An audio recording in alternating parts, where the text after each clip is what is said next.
This simple upgrade can make your shower safer today. If your shower feels slippery, you don't always need a full remodel. Start with this.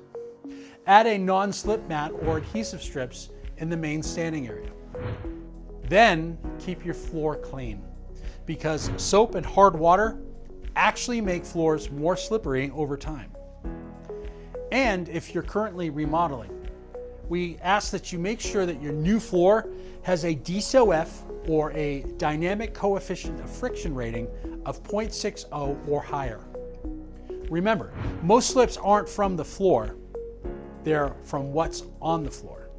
Try this before you spend thousands on your next remodel. Read more about the top 5 safest shower floors that actually prevent slips. We encourage you to read our full article by clicking on the link provided.